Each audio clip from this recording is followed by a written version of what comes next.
Yeah, from right here you can tell that they're definitely crooked.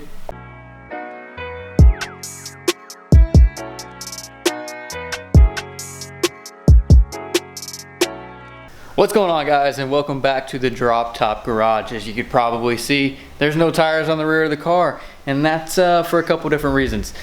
The main reason, which is what the title entails, is we got new wheels and tires for the car, which is awesome because as you saw the last video, took it to the track on the street tires with absolutely no luck.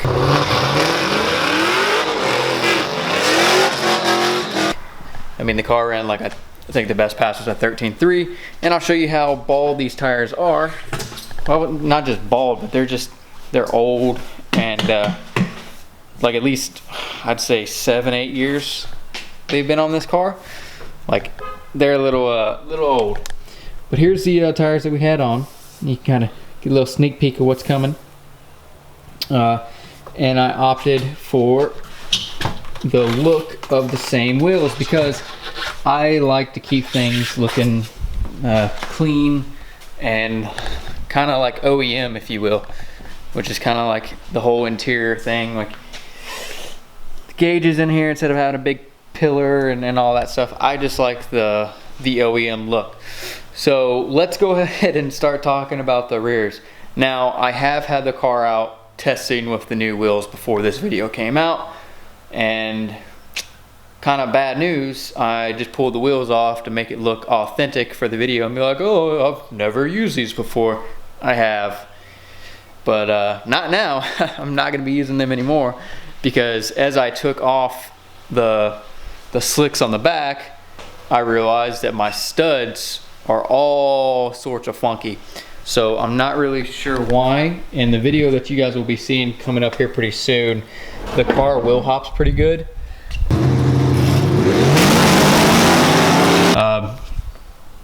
But it's with both. So let's see if we can kind of zoom in. I don't know if you guys can tell how crooked they are, but they are a little crooked, and I'm not really sure what would cause this, which is a tad bit concerning, which sucks. So let's see if I can get a better look from up top. Yeah, from right here you can tell that they're definitely crooked, and it's like that on both sides. It's more so like that on this side. So what I'll probably wind up doing is pulling the axles and then ordering new studs, I guess. It sucks, but hey, what are you gonna do? It's the name of the game, I guess. Hopefully the axles are fine, and I'm sure they are. But let's go ahead and check out the back tires. So these are 15x10 Raystars, and I got a Hoosier, obviously. It's a 28-10-5. Like I said, I bought these wheels and just wheels and tires, but what were on it were like a set of 315 drag radials, and they were absolutely trashed. But I got the rear wheels and the front runners, which I'll show you over here, for a whopping $600. And I haven't changed out the front runners because, hey, don't really need to. And then that one needs to get cleaned. I've already cleaned this one, and I'll do like a little quick video of what I do to do that. All right, guys, so here's a better look at the front runners. I mean, I don't know if it's picking it up in the camera, but they're pretty dirty. Like it's pretty noticeable that they need some work. But I mean, for the price of $600 for all 4 plus tires, even though these tires are, you know, the front runners are close to being trash, it's not that big of a deal. I could still run these as long as I'm not driving these on the street, which I'm gonna go with the bias ply anyways. But anyways, back to the point of, you can tell that they are dirty, and I've had them checked out as far as balance and everything, and they don't seem to be bent, so that's pretty good. So what I'm going to do is I'm going to take some of this Diablo wheel cleaner stuff that I bought at Walmart, and it works pretty good because I've already used it on the other front runner, and then that's just to get all the grime and dirt and everything off. And then what I'm going to use is some Adams finishing polish, something that's not so aggressive, because what I don't want to do is start stripping the finish of the wheel and then I'm gonna use a cone to kind of go across and buff all the, you know, the oxidation and some of the nastiness off. I know this works because this is what I do on the OEM WS6 wheels. So just to give you an idea of how dirty these things are, and it's like, yeah, they're dirty, but they were $600 and it's easily fixable with just a little bit of elbow grease, and should make out to be a good looking tire. So I'm gonna get at it.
Alright guys, so after a couple minutes of decompressing and looking on the internet for some answers, trying to figure out what might be wrong with my studs, I went ahead and finished the wheels, and I'm gonna turn you guys around and see what you think. I think it looks super sick. I think it looks really good, and it matches the OEM look pretty daggone close. So let me go ahead and spin y'all around. So these are the 17" by 4.5 front runners, the Raystars, with the shanked lug nuts and the hub centric rings so that they don't, you know, go bouncing all over the place and destroy anything. And then the 15 by 10 Raystars in the back with the 10.5 Hoosier.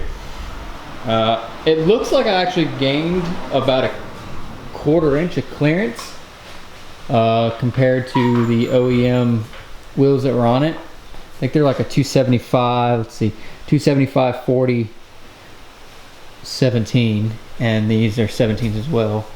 And stack them to each other and see if it's any difference as far as like height goes. I want to say there is, but it's about the same. It's pretty daggum similar. So turns out I'm just a dummy, which, hey, what are you gonna do? So I think it looks good. Obviously going to switch up the tires here pretty soon, because these are some radials, and I'm gonna go with a bias ply, at least as long as this car is a slick car. Eventually I'll probably do a radial in the back, but who knows what's gonna happen with that. Next thing is to find some 12 by 20 studs, probably some ARP ones. It's a 1/2 inch stud, and then pull the axles and see what the damage is, I guess.